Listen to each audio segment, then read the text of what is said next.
Good morning student. मैं Prem Shankar Pathak, department of BCA, Vaishnav college Daltonganj. आज system analysis designing का यह तीसरा वीडियो है। इससे पहले मैंने 2 वीडियो बनाया था जिसमें आपको बेसिक जानकारी दिया गया था, सिस्टम क्या है, सिस्टम एनालिस्ट कैसे काम करता है, और आप लोगों को सेकेंड वीडियो में SDLC के बारे में भी बताया गया था। आज का टॉपिक है कि सिस्टम रिक्वायरमेंट। सिस्टम एनालिस्ट, एक इफ़ेक्टिव सिस्टम एनालिस्ट के अंतर्गत क्या क्या एट्रीब्यूट्स होने चाहिए, क्या क्या गुण होने चाहिए। एक सिस्टम एनालिस्ट में जो कि वो एक ऑर्गेनाइजेशन के लिए, एक कंपनी के लिए इफ़ेक्टिव हो, उसके लिए एक सिस्टम एनालिस्ट के अंदर क्या क्या एट्रीब्यूट्स होने चाहिए। तो आज उस पॉइंट पर जिक्र करेंगे और इससे रिलेटेड क्वेश्चन भी एग्ज़ाम में पूछा जाता है। तो सबसे पहले हम लोग देखते हैं, system analyst must have the following attributes. कौन कौन से एट्रीब्यूट्स मस्ट हैं? पहला, knowledge of people. Knowledge of people कहने का मतलब है कि सिस्टम एनालिस्ट अगर किसी कंपनी में, किसी ऑर्गेनाइजेशन में अगर काम करता है तो वहाँ के जो भी पीपुल्स हैं जो वहाँ काम करते हैं उसके बारे में उनको अच्छी तरह से नॉलेज होना ज़रूरी है, क्योंकि सिस्टम एनालिस्ट काफ़ी क्लोजली होकर, उन लोग के साथ काफ़ी क्लोज रिलेशन होने के बाद ही वो सही तरीके से काम कर पाता है। इसको हम लोग इस तरह से डिफाइन कर सकते हैं। फर्स्ट पॉइंट में, knowledge of people since A systems analyst works with other so closely. काफ़ी क्लोजली होकर के वो काम करता है दूसरों के साथ, जो भी पीपुल्स उसमें काम करते हैं। ही और सी दोनों हो सकते हैं। Must understand their needs and what motivates them to develop system properly. अगर जो भी ऑर्गेनाइजेशन में पीपुल्स काम कर रहे हैं, ही और सी, उनके बीच, उन लोगों के साथ अगर इनका रिलेशन अच्छा होता है, उनका उस व्यक्ति के कैरेक्टर्स, उस व्यक्ति के बिहेवियर के बारे में अगर सिस्टम एनालिस्ट को अच्छा नॉलेज होता है तो ऑर्गेनाइजेशन के लिए और उसके लिए, दोनों के लिए बेहतर होता है और उसके अनुरूप वो आगे काम जारी रखता है। तो सबसे पहला पॉइंट है कि कोई भी सिस्टम एनालिस्ट के अंदर ये एट्रीब्यूट्स होना चाहिए कि वहाँ के जो भी वर्कर्स हों, जो भी पीपुल्स है, उनके साथ वो एक क्लोजली रिलेशन बना सके। इसलिए पहला पॉइंट है नॉलेज ऑफ पीपल। दूसरा पॉइंट की ओर हम लोग जिक्र करेंगे, नॉलेज ऑफ बिजनेस, यानी कि जिस ऑर्गेनाइजेशन के लिए आप काम करने जा रहे हैं, जिस कंपनी के लिए आप काम करने जा रहे हैं, उसके बारे में आपको पहले से कुछ न कुछ उसके बिजनेस के बारे में नॉलेज होना चाहिए।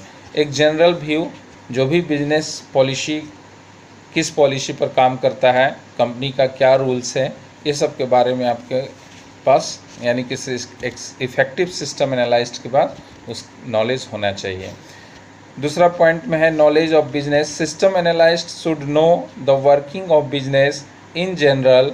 ही also should know the policy and principles of organisation for which the system is going to be build. यानी कि ये चीज़ अभी हमने बताया कि नॉलेज ऑफ बिजनेस, यानी कि सिस्टम एनालिस्ट के पास ये नॉलेज होना चाहिए कि जो ऑर्गेनाइजेशन है, जो कंपनी है, वो किस पॉलिसी के तहत काम कर रहा है, उसका क्या रूल एंड रेगुलेशन है, तभी वो अच्छे तरीके से उसमें काम कर सकता है, उसके लिए काम कर सकता है। थर्ड पॉइंट हम लोग देखें, knowledge of data processing principles. Most systems today are computer based. The systems analyst must fully aware about the potential and limitations of computer. अब देखिए, ये बात सही है कि कोई भी कंपनी में काम कीजिए, आज के समय में कोई भी ऑर्गेनाइजेशन में काम कीजिए, तो वहाँ का जो सिस्टम है फुल्ली कंप्यूटराइज्ड है।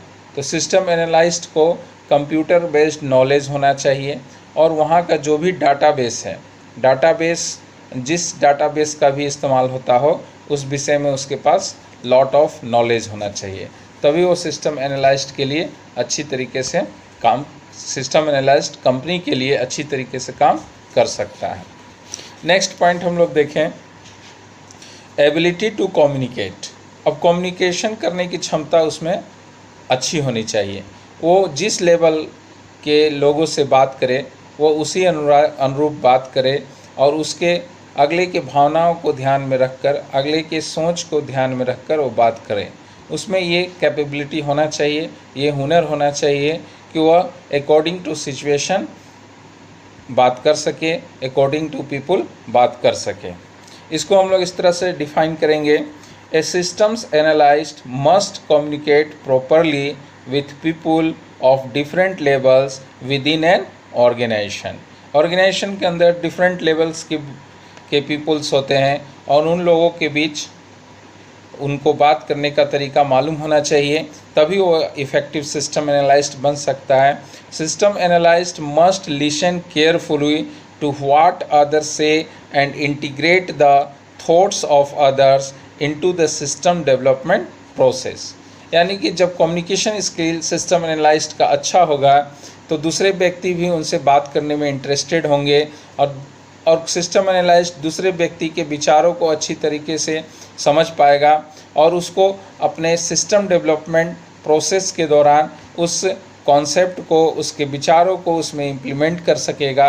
इसलिए ये एक इम्पोर्टेंट एट्रीब्यूट्स है सिस्टम एनालिस्ट के लिए।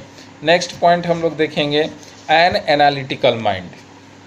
यानी कि जो भी वो डेटा गैदर करता है, हमने बात किया था SDLC में भी कि सिस्टम डेवलप होने से पहले सिस्टम एनालिस्ट एग्जिस्टिंग सिस्टम को स्टडी करता है और वहाँ से डेटा को गैदर करता है। तो यानी कि एनालिटिकल माइंड उसका होना मस्ट है।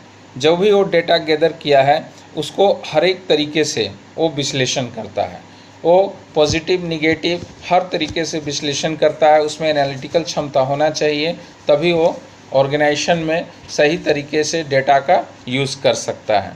इसको इस तरह से हम लोग डिफाइन कर सकते हैं, system analyst often find themselves with more data than they can cope with.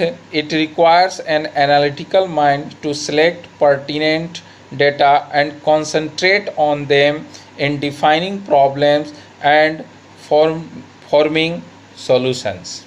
जब वो डेटा को एनालिटिकल माइंड रहेगा तो डेटा को सही तरीके से एनालाइज करेगा और प्रॉब्लम को सॉल्व करने में उसका यूज़ करेगा। नेक्स्ट पॉइंट पर हम लोग देखते हैं, well educated with sharp mind. यानी कि एक इफ़ेक्टिव सिस्टम एनालिस्ट के अंदर ये गुण होना चाहिए कि वो अच्छा पढ़ा लिखा हो, वेल एजुकेटेड हो और उसका माइंड शार्प हो। System analyst are called open to work with people at all levels, virtually in every aspect of business. They must know how to work with all of them and gain their confidence. Analysts must have sharp mind to learn quickly how people do their jobs and develop ways for them to do it better.